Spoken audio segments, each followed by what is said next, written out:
নির্বাচন কমিশনের এখতিয়ারের মধ্যে কনস্টিটিউশনাল ম্যান্ডেট হচ্ছে দুইটা, একটা রাষ্ট্রপতি আর একটা জাতীয় সংসদ নির্বাচন।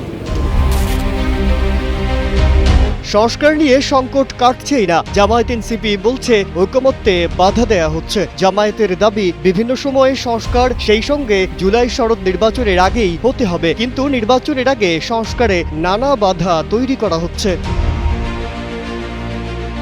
জামায়াত এবং এনসিপি উভয় দলই মূলত বিএনপি সহ কয়েকটি দলকে ইঙ্গিত করছে। বলা যায় এ নিয়ে বিএনপির সঙ্গে তাদের বিরোধ বাড়ছে। এদিকে বিএনপি বলছে সংবিধান তো কোনো সাহিত্য নয়, যেখানে স্বাধীনতার ঘোষণাপত্র পর্যন্ত সংবিধানে অন্তর্ভুক্ত করা হয়নি, সেখানে জুলাই ঘোষণাপত্র অন্তর্ভুক্তির কোনো কারণ নেই। এই মন্তব্য করেছেন বিএনপির স্থায়ী কমিটির সদস্য সালাহ উদ্দিন আহমদ। প্রয়োজনীয় সংস্কারের পক্ষে বরাবর জোর দিচ্ছে জামায়াত ইসলাম। জামায়াত ইসলামের নায়েবে আমির ডাক্তার সৈয়দ আব্দুল্লাহ মোহাম্মদ তাহের বলেছেন সংস্কার হতেই হবে। কোনো দলের পক্ষ থেকে সংস্কারকে নিরুৎসাহিত করা হচ্ছে বলেও তিনি অভিযোগ করেছেন।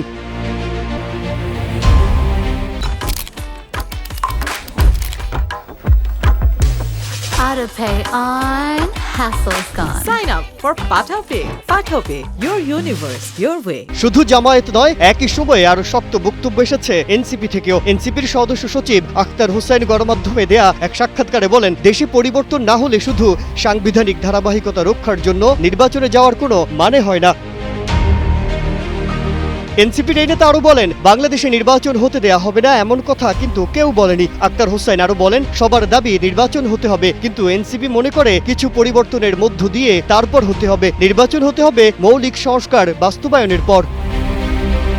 নির্বাচনের ডামাডোলের মধ্যে চাউর উঠেছে জামায়াতের সঙ্গে বিএনপির জোটে যাওয়া বা এনসিপির সঙ্গে আলোচনার সম্ভাবনার দিকটিও। এ প্রসঙ্গে বিএনপির স্থায়ী কমিটির সদস্য সালাহ উদ্দিন আহমেদ বলেছেন, অতীতে জামায়াতের সঙ্গে জোট করলেও এবারের প্রয়োজনীয়তা মনে করছি না। এনসিপি প্রসঙ্গে বিএনপির এই নেতা বলেন, নির্বাচন তফসিল ঘোষণার আগ পর্যন্ত জাতীয় নাগরিক পার্টির সঙ্গে সংলাপের দরজা খোলা আছে।